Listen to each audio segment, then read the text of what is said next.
Yeah. Hello, everyone. Thank you for this opportunity to present this seminar. Can combating climate change result in renaissance of electric power engineering? So let me put it on a full screen mode here. And so here's a beautiful picture of our campus. I'm located in Minneapolis at the University of Minnesota, and my name is Ned Mohan. And it's my pleasure to present this seminar. And so this is on a topic of climate change, and can combating climate change result in renaissance of electric power engineering? So the numbers in electrical engineering, at least the EE part of ECE, are going down, as shown here by American Society of Engineering Educators, ASWE. And it's happening across the country. I cannot say what's happening in the rest of the world, but this is the situation today in the United States. And under these new circumstances, who knows what's going to happen. So as you know that electricity is a basic human right, and 1.3 to 1.4 billion people, almost 1/6 of humanity, have no access to it. I find it hard to believe, but that's what it is. And over 1 billion more will be joining us in just 10 short years, as this graph is showing us here. So why did we get here? Well, you know, we have been producing the CO2, which is causing this greenhouse gas effect, and the temperatures are going up. So here is a presentation slide from Dr. Gavin Schmidt, who's the director of this NASA-run institute called Goddard Institute for Space Studies. And it shows how the temperatures have gone up over the years. And he shows that with respect to pre-industrial age, the temperatures have gone up about 1 degree centigrade or 2 degrees Fahrenheit approximately. So one may ask, is that a big change? Does it matter? Well, he points out that it only took 8 degrees Fahrenheit, that is 4 degrees centigrade, to cause ice age. So we have already reached 1/4 of ice age in the opposite direction. And here's a link above which you can click on and look at his whole presentation. Extremely well done. And it shows that poorest of the poor at the front line. So a lot of the slides I have, they are kind of very generic and quite obvious, so I'll flip through them quickly. So that's what Professor Gavin Schmidt, Dr. Gavin Schmidt shows, that if we do nothing, then the climate of our planet Earth will be like a, as shown here on the bottom right, and climate of Venus. And then this aggressive mitigation he has kind of ruled out, and serious mitigation on the top. He says even under those scenarios, there are some places where temperatures may rise as much as 8 degrees, 4 degrees centigrade, or 8 degrees Fahrenheit. So we have a lot of work to do. So, human activity is what's causing it. And you can see here that CO2 emissions year by year are going up. And also we can see that, what the accumulative effect has been, and by different countries. So today, China's carbon footprint is twice that of the United States, and the United States carbon footprint is twice that of India. So, but, we have to look at over the years what has happened, and that's this graph is showing us here. So, everywhere we go, we see what's going on. If you see the picture on the left, that's a glacier in 1894, Mendenhall Glacier, and the same glacier today in 2008 looks very different. Deep blue waters which can absorb more sunlight as compared to snow and ice in the past. So, situation is getting worse every day. And, if Dr. Gavin Schmidt points out that there may be summers where there may be no Arctic ice. And can you imagine what will happen to all these polar bears if there is no ice on which they can stand on? They'll all drown. So it's a very precarious situation for all life on this planet. Here the picture taken from, I think it comes from National Geographic. I'm not exactly sure. I have the credits given here, and it shows a family in Bangladesh, and they moved from one place to another, but even now they are cooking in 1 foot deep in water. So, you wonder, where do they work? Where do they sleep? All kinds of things. So we can talk about large regions, hundreds of millions of people, but if we boil down to just one family, then we can relate to it that how serious the situation is. So, if all the ice in Antarctica and Greenland were to melt, this Statue of Liberty would be knee deep in water. Okay, so what does that mean? So the ocean acidification is a big problem because oceans are a big sink of carbon dioxide, and this phytoplankton, they produce oxygen, which is, so oceans are basically the lung of the planet, and without them, we'll be in big trouble. And oceans, because of ocean acidification, are in big trouble here. So air pollution, a lot of us are familiar with air pollution. In fact, 92% of world's population lives under this PM 2.5. So here are some pictures of various cities shown here, and so several million deaths per year can be attributed to pollution. And then because of this climate crisis, there's a tremendous environmental number of refugees who are moving northwards. And you can see in pictures here that what the consequence of that has been. And this climate is warming every year. You can go to this link, which is mentioned here. And you can see that year after year, the temperatures are going up. And so here is a sort of a cartoon, which is not completely correct. That if you take a frog in a pot of water, and if you start boiling it, then a frog would not jump out and would be boiled to death. Actually, that is not correct. That proves to be not correct. But in any case, if you put a frog in a boiling water, then it similarly will jump out. So that is the situation we are in. This global warming is happening, but nobody is putting a gun to our head. So we don't realize it, we don't see it, but it's going on. So what is the culprit? We all know that. That is this emission of CO2. And this graph here shows how seriously they have gone up, since the pre-industrial age. So you can see what has happened from 1950 to 2014. They're almost going up vertically. So, here is a clip from this movie that was produced by, I think it was funded by, Elon Musk, but I'm not sure. It's called Racing Extinction. And it shows that under Arctic ice, there's tremendous amount of methane is stored up. And this methane has, over a long run, 30 to 40 times global warming potential compared to CO2. And if that permafrost were to melt, then all that methane will bubble out. So this is what this slide is showing, that if you dig a hole in this permafrost and put a torch, this whole thing lights up because there is tremendous amount of methane which is stored underneath. So we should also realize that, and this slide is, again, in relation to what's happening in the United States, that electric power sector today has a lower carbon footprint compared to transportation. So somewhere around 2016, these two curves crossed over.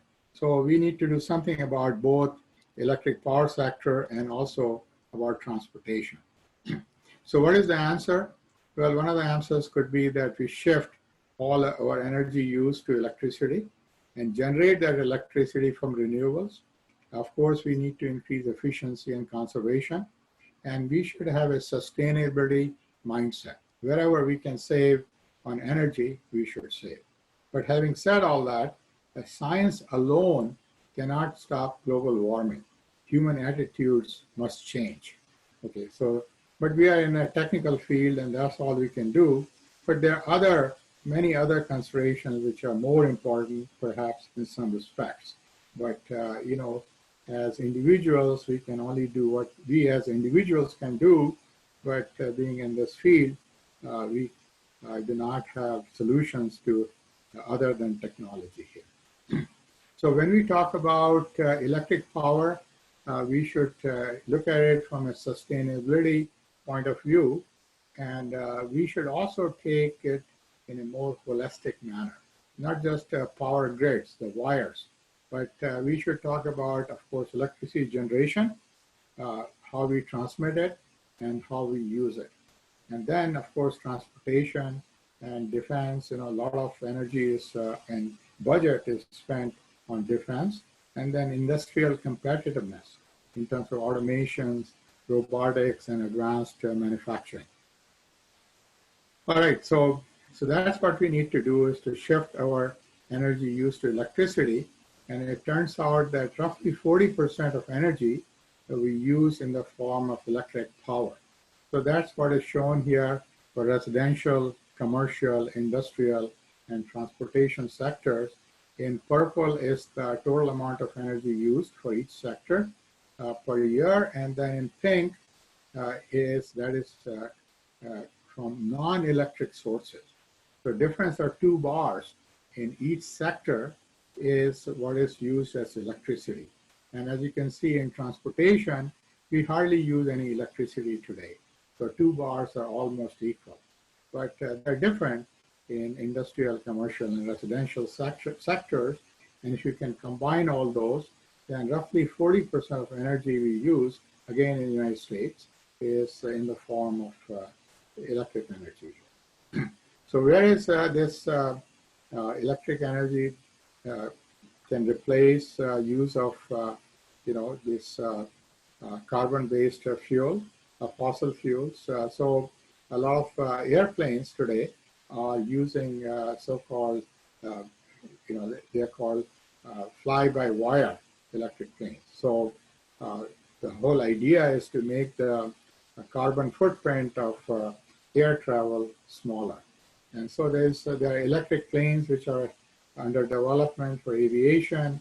We can have a high-speed rail, which is still a dream here in the United States, but here is one form of transportation, train transportation, Amtrak, but we don't have any high-speed trains that some other countries have.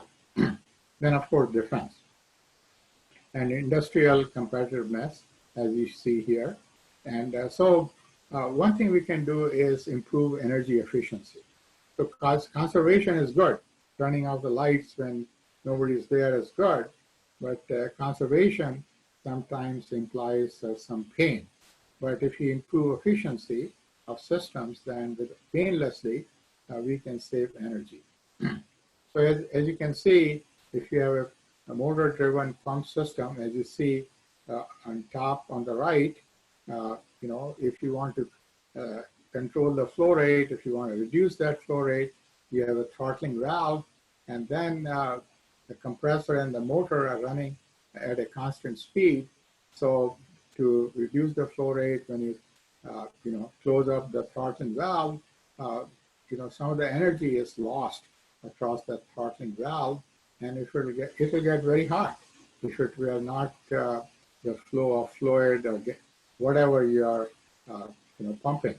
But the other option is to use adjustable speed drives, as shown in the figure in the bottom, and thereby you can match the speed of the pump to the flow rate required. And overall, the system efficiency could be much higher. And the other area of improvement we all know is in lighting. So we used to use these fluorescent lamps, but now going to LEDs, they're many times more efficient, and they also last much longer. So that's just a few examples where energy efficiency can play a role.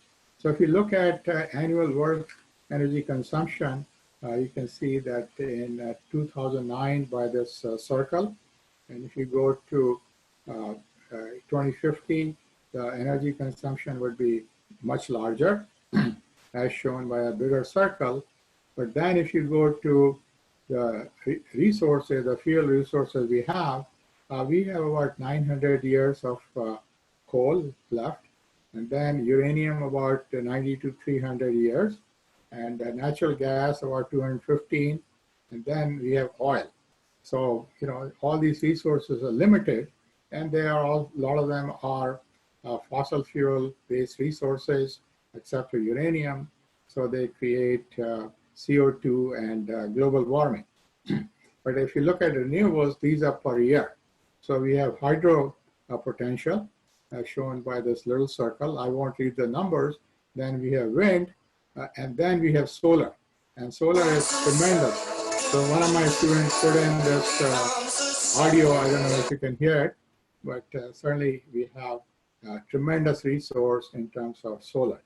So wind turbines are coming up everywhere, and utility scale photovoltaic plants are being being constructed. So here's one example, and so this is about 550 megawatt solar plant.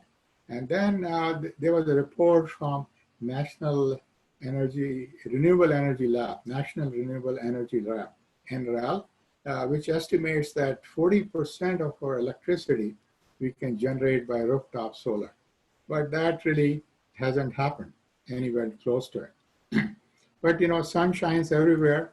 So if you look at this global solar installation, you can see various countries, how rich they are in solar potential. I mean, the sunlight intensity may be no different, but the number of hours sun shines can be quite different.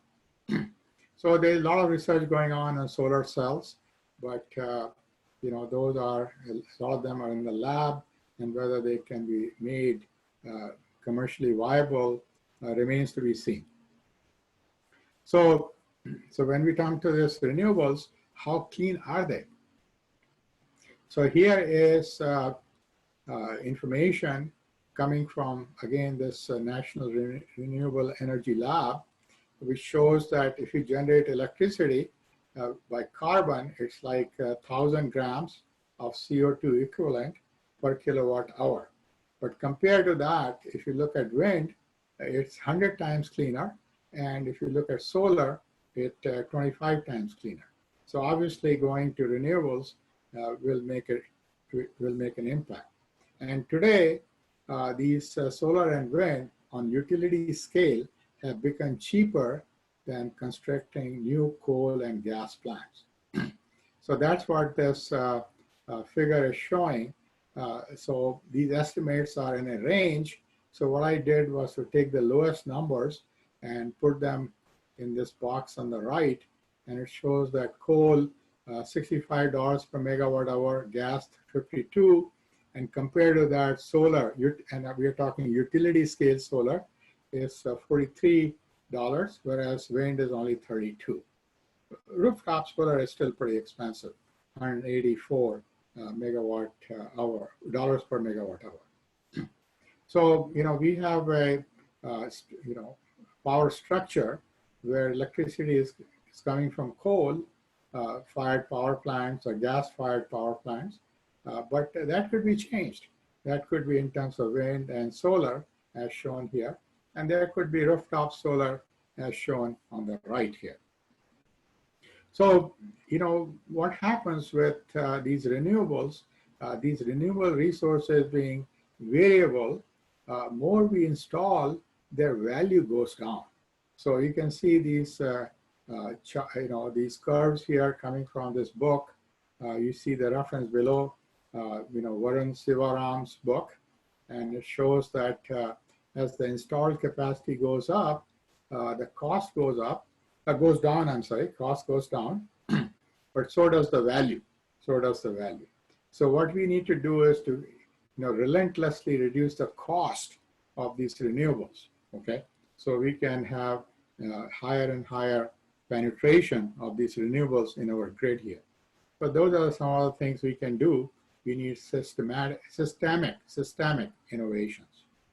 Okay, so we connect them with transmission lines. So there are over 200,000 miles of transmission lines at above a certain voltage, and there are over 10,000 generating stations, all rotating in synchronism.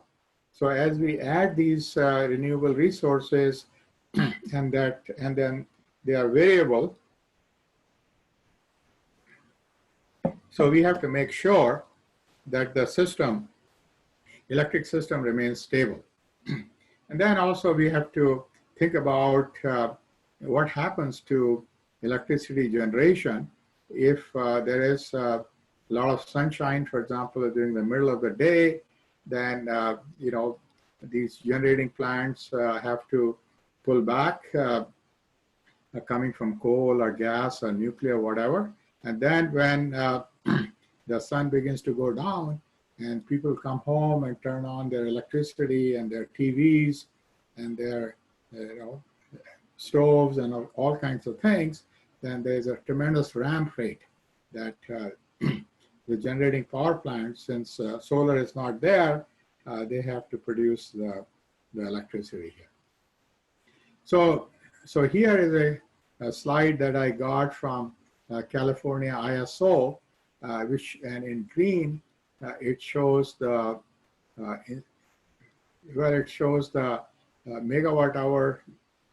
megawatt load that is on the utility. So that's the curve in green, and these dots are showing as to what the peak generation capacity generation was from wind, and it was not the time when the load was the highest on the utility, but it was quite low at that time. So there's kind of a mismatch. And then we have electric vehicles. I talked about how we need transportation, right, to be electrified. So we need to build these electric chargers, and also these electric vehicles have electric motors. So that's really in the domain of electrical engineering. So, this Minnesota rectifier is something we had developed in the 90s, and it was used for charging of electric vehicle fleets. But at that time, electric vehicles never panned out, and all the electric vehicles that were leased were called back and they were shredded in Arizona desert. But electric vehicles are making a comeback, and we can hope that someday we will have automated, autonomous vehicles. Not probably automated is not the word. Autonomous vehicles, and they could be electric here. So that's a kind of a futuristic car that you see here. So I mentioned to you that in addition to technology, there are many other factors, and one of them is our diet. So you see the impact of getting certain amount of calories by different types of sources is shown here. So when you look at livestock, the carbon impact of ruminant meat, like cattle, is very high compared to if you get the same number of calories, for example, from legumes, which are beans. So they have the lowest carbon dioxide per kilocalorie. Okay, so it makes a big difference what type of diet we have, how we get our calories. Okay. And then our transportation has a huge impact. So this slide shows that if you take so the numbers in the top, they show per year per capita footprint in average in different countries. So you can see that India, for example, has a footprint per capita of 1.7 tons of CO2. But if you compare that to air travel, so one trip from Minneapolis, St. Paul to Delhi is like 4.6 uh, tons. Just one trip, round trip, and economy class. So you can see 4.48, I'm sorry, 4.6 compared to 1.7. So what's the factor there? About more than three. So just one trip is equivalent to 3 persons per year in India, for example. So coming back to the curriculum, what can we do? So electric energy curriculum and its interest nationwide have been going down over the years, and you can see here, and these courses were not revised. Many of the schools were no longer offering them. The number of faculty were cut down, and students were not excited because these courses didn't really provide the latest industrial practices. Okay, so it was in the free fall, so to speak. But if you use our approach, hopefully we can turn it around. So what we did was to have fewer courses, which were very carefully designed, and we were also sharing it with colleagues across the country. And we were very fortunate to get many grants, as listed here, to carry out this endeavor. So like I said to you before, we look at electric power in a holistic manner. It of course includes power systems, but also power electronics, electric machines and drives, and renewable energy and the environment. So here is a good example of this holistic nature that I talked about of a wind turbine. So in a wind turbine, we have a generator which is fairly low voltage, and it's obviously variable amplitude at variable frequency depending upon how fast the wind is blowing. And then in the bottom of the tower, we have a power electronics converter, which transforms it to a constant amplitude and a constant frequency, line frequency, 50 hertz or 60 hertz, in our case 60 hertz. And then that is stepped up by a transformer, line frequency transformer, to 34.5 kV. And that has become a de facto collection grid voltage. So in a wind farm, you wouldn't have just one wind turbine, but maybe you have hundreds of them. So they get all connected to this 34.5 kV collection grid voltage, and then there is a step-up transformer which steps up to transmission line voltages, maybe 345 kV, maybe even above. So our approach has been that we carefully design these senior electives. There's 3 of them. So they are in the middle. You see our core courses that everybody has to take, regardless of what discipline, at least what specialization you may have in mind.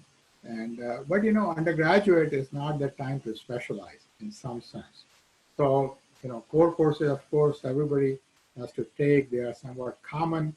But then in 4th and 5th year, depending upon how the undergraduate curriculum is structured, we decided to offer only 3 courses related to power. 1 in power electronics, 1 in power systems, and 1 in electric drives. And they were kind of standalone courses that you can take them in any sequence. And if you're taking power electronics, power systems, and electric drives, were used as black boxes, basically. And likewise in other 2 courses. And these smaller circles are complementary courses.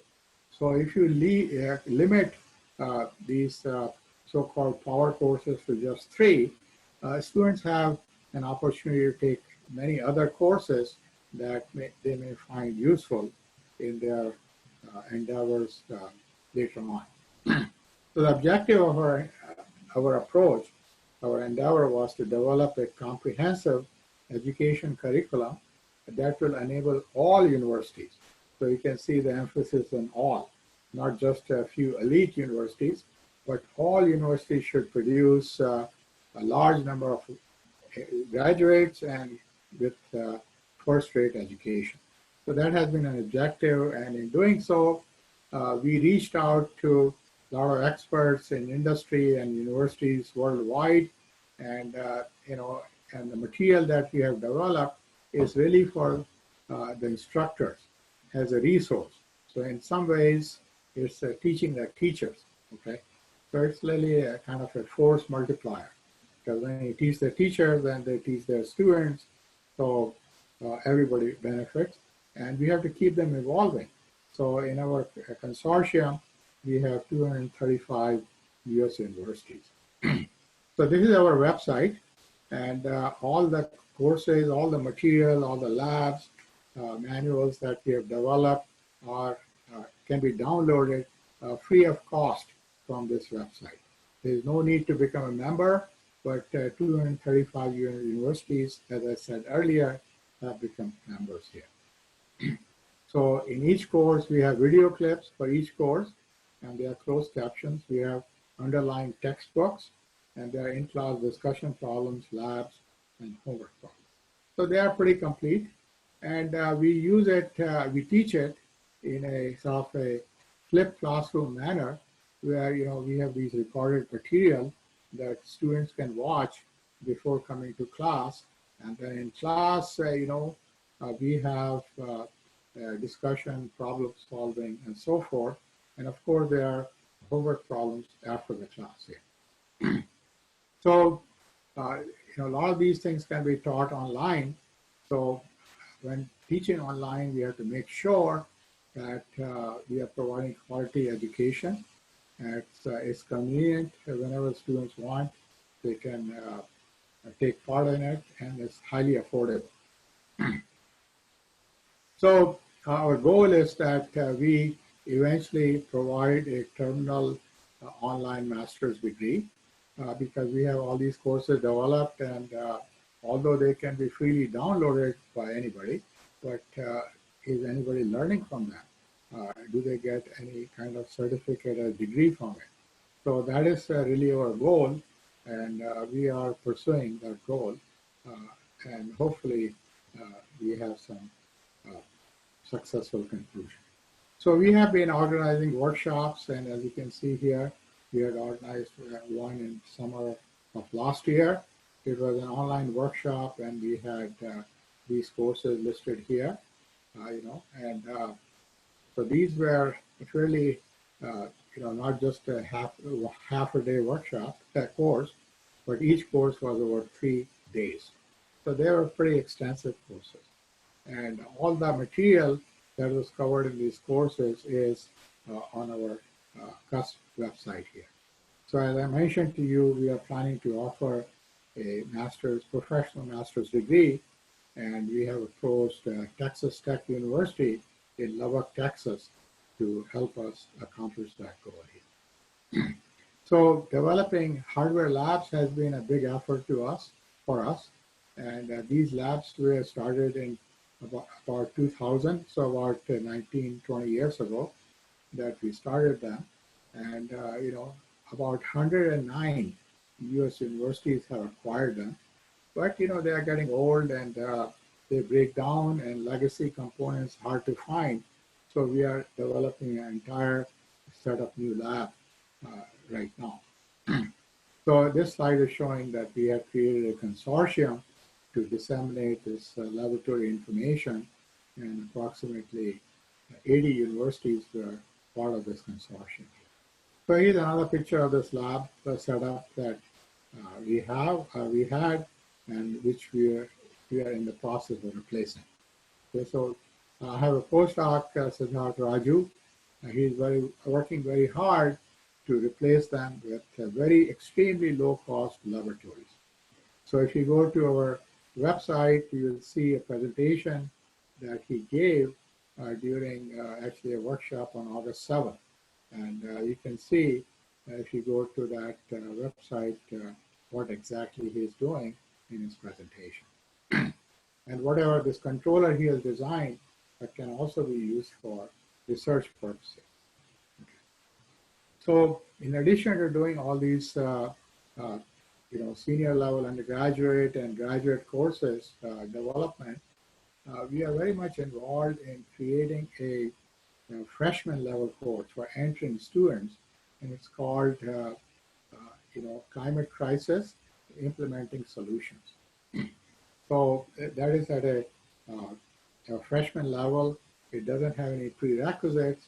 So anybody from our university can take it. And in fact, we are also actively promoting it in high schools. So if you go to the website, the link is at the bottom. You can get more information about that. So I'll not talk much about it, this course.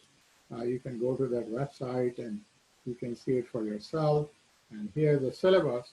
So we try to talk about climate crisis, of course, but what are the possible ways to generate electricity? Conventionally, it is by fossil fuel, but also hydroelectric and nuclear. But then also, what can we do in terms of renewables and electrifying transportation, storage? So it's a fairly holistic coverage of topics in technology area, at least. So it meets certain technology and society themes. I'll skip over this slide here. Physical sciences core. It has a lab. So if you take a lab, then you can also satisfy physical sciences core. I'll skip over that as well. And so it has been taught 4 times. I'll be teaching it this fall, and starting this September, coming up pretty soon for the 5th time. And it is taught purely online, purely online. So there are no students in the classroom. I'll teach it every Tuesday and Friday from 10 to, let's say, 11:15. So there is a chance that students can take it in real time. But by and large, I know by past experience that they will just listen to recorded lecture. So that's the nature of online education, and we have to be very careful that we are providing as good an education as we can, even if it's online.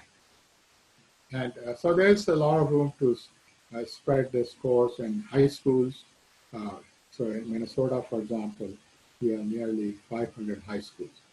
And so I'll stop here by saying that, it's really our responsibility to,